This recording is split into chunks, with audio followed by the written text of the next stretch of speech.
E falando nisso, que tem toda essa situação aí que você contou, da interferência da vida passada, as vidas passadas também, ao seu ver, as Sim. suas experiências de vida, interferem também no esquizofrênico. Com certeza. Na minha opinião, com certeza. Por quê? Porque personagens de vidas passadas que deviam estar lá, eles se misturam com a vida atual. Então nós temos, imagina que a gente tem uma espécie de uma membrana que separa a gente das vidas passadas, né? Como se tivesse uma membrana. O esquizofrênico, essa membrana, ela é furada. Não funciona. Então aparece. Vou dar um exemplo para você entender, que até escrevi no meu livro, o primeiro livro que eu escrevi.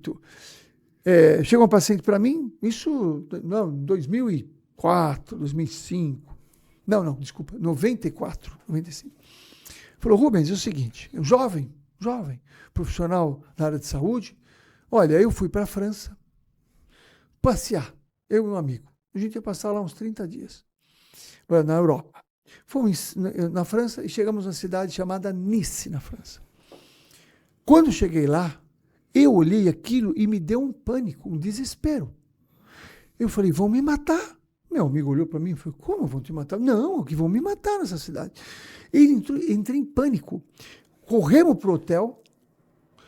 Ficamos no hotel, eu tranquei a porta do hotel, eu fui lá ao sofá, eu fiquei lá em pânico, eu não conseguia dormir, eu olhava na janela, o pessoal está chegando para me pegar, vão me matar. O meu amigo falou, você está maluco? Eu fiquei louco. Ele ligava, naquela época não tinha celular, não tinha nada, ele conseguia fazer uma ligação para o pai, para a mãe. Quando ele falava com o pai e para a mãe, ele relaxava um pouquinho, desligava em pânico de novo. Ele entrou em surto psicótico. Do nada, digamos. Surto psicótico. Bom, 2 dias, voltou correndo para o Brasil. Chegou no Brasil, acalmou. Melhorou. Mas ele veio me procurar e falou, escuta, eu sou louco, o que está acontecendo? Eu tô ficando, né? Eu falei, não, vamos fazer um trabalho neste grupo terapêutico. Chegando lá, ele começou a contar a história. Pessoas do grupo que têm sensibilidade, que têm essa percepção, viram a história dele. Na época da Revolução Francesa, ele era um nobre, rico. E quando estourou a Revolução Francesa, ele fugiu de Paris para Nice. E se escondeu num castelo. Mas eles descobriram ele, levaram para Paris e decapitaram. Deram fim nele.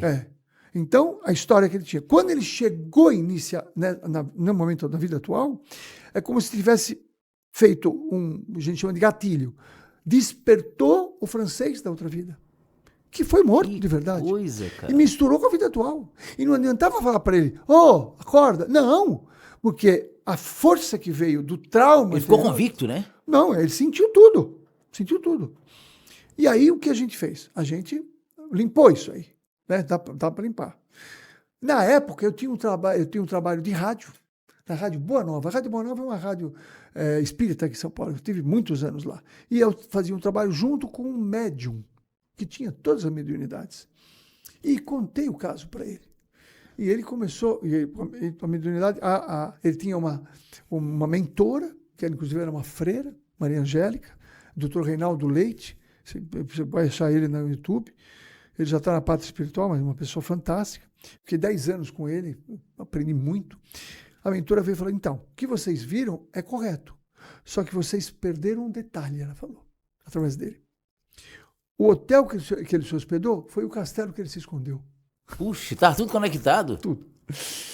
Aí ele virou para mim e falou, como eu melhorei, mas eu não sei se eu fiquei bom. Falei, você vai saber quando você voltar lá. Falei, tá bom. Vou arriscar. Aí ele teve um congresso, que ele ia lá na Suíça. Falou, vou parar. Quando ele chegou no início e olhou, falou, não foi essa cidade que eu vi. Ele não viu a cidade atual na época.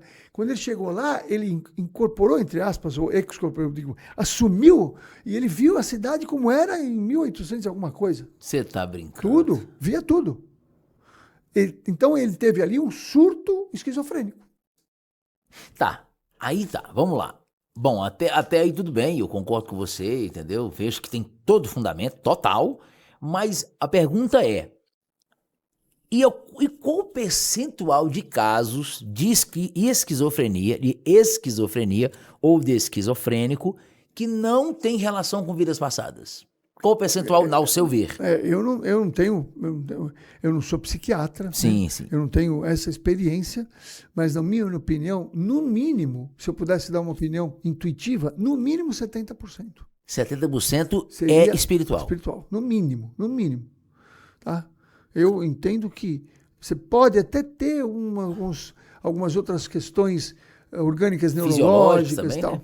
Mas eu acho que é até mais. Eu acho que se a gente trabalhar em todo. Porque eu vou dar um exemplo. Eu fui fazer um período.